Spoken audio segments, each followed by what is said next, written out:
और एक बार आपको पुलिस बल भी दिखा देते हैं कि क्या यहाँ पर स्थिति है, कितना फोर्स यहाँ पर लगा हुआ है। अब ये देख लीजिए, भोजशाला जो कि 1 से 3 बजे तक खुली हुई थी, वहाँ पर भी बैरिकेडिंग कर दी गई है।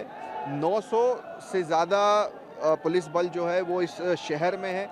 आसपास के जितने भी ज़िले हैं वहाँ से ये फोर्स आया हुआ है। और कुल मिलाकर अगर आप देखें तो हर कोई यही अपील कर रहा है, चाहे वो पुलिस प्रशासन हो या हिंदू पक्ष से भी हमने बातचीत की सुमिरा, तो उन्होंने भी कहा कि हर व्यक्ति से यही अपील है कि वो शांति बनाए रखें। उत्साह में कोई ऐसे शब्द ना निकल जाए या ऐसी सोशल मीडिया पोस्ट ना हो जाए जिससे कि शहर की शांति खराब हो। यहाँ बिल्कुल शुभम, अपील भी की जा रही है, लेकिन ये जो पूरा फैसला अब हाईकोर्ट की तरफ से आया है, ये दरअसल एएसआई की रिपोर्ट के आधार पर है। 98 दिनों तक एएसआई ने सर्वे किया था और उसके बाद लगभग 2000 पन्नों की जो रिपोर्ट थी वो सौंपी गई थी। उस रिपोर्ट में क्या कुछ कहा गया था पीयूष, उसके बारे में भी अगर आप हमें बताएं, जिसे हाईकोर्ट ने सही माना है। बिल्कुल सुमेरा, देखिए वहाँ पर जो एएसआई की रिपोर्ट दाखिल की गई थी और उस रिपोर्ट में साफ तौर पर ये कहा गया था कि ये हिंदू मंदिर था। यहाँ पर जो तथ्य मिले हैं, जो मूर्तियाँ हैं और जो संरचना है, वो पूरी तरह से जो राजा भोज थे उनके समय में ये निर्माण कराया गया था और वो हिंदू राजा थे। वहाँ पर संस्कृत पढ़ाई जाती थी। हाईकोर्ट ने अपने फैसले में भी ये लिखा है और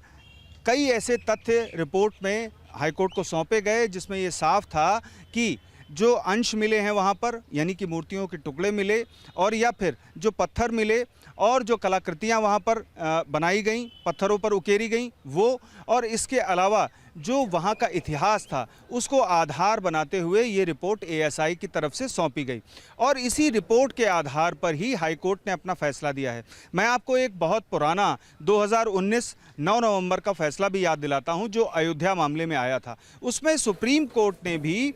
रिलाई किया था एएसआई की रिपोर्ट पर और यहाँ पर भी एएसआई की रिपोर्ट पर रिलाई किया गया है, भरोसा जताया गया है और ये भी साफ किया गया है कि संरक्षित इमारत से संबंधित जो कानून है 1958 का, उसके आधार पर ही एएसआई यानी कि पुरातत्व विभाग पूरी तरह से जो ऐतिहासिक इमारतें हैं देश भर में उनका संरक्षण करता है,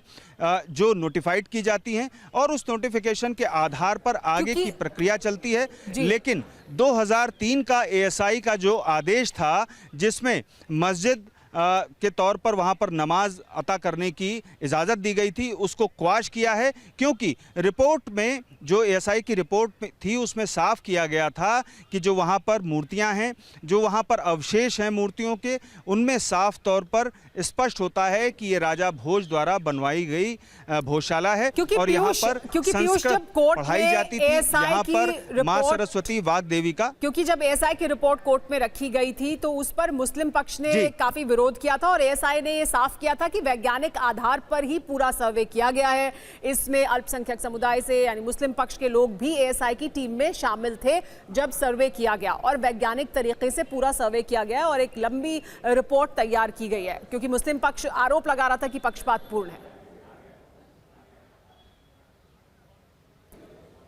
देखिए सुमेरा, 1935 का जो गजट था उसके बेसिस पर मुस्लिम पक्ष लगातार ये दावा कर रहा था कि ये स्थान जो है वो मुस्लिम पक्ष का है, लेकिन साफ तौर पर जो एएसआई की रिपोर्ट थी उसमें वैज्ञानिक आधारों को ध्यान में रखते हुए ये स्पष्ट किया गया कि ये अमुक स्थान जो राजा भोज के द्वारा बनवाया गया था भोजशाला, वो वाग देवी का मंदिर था और यहाँ पर हिंदू संस्कृति के मुताबिक पूजा पाठ हुआ करता था। लेकिन ये बदलाव कैसे आया, इस पर भी एक सील कवर रिपोर्ट हाईकोर्ट को दी गई थी और 2003 का जो आदेश था उस पर भी हाईकोर्ट में लंबी बहस हुई थी और बार बार लगातार जो है मुस्लिम पक्ष की ओर से ये कहा जा रहा था कि 2003 का आदेश सही है और जो रिट याचिका दाखिल की गई हिंदू पक्ष की तरफ से उस पर सुनवाई नहीं की जा सकती क्योंकि ये सिविल मामला है।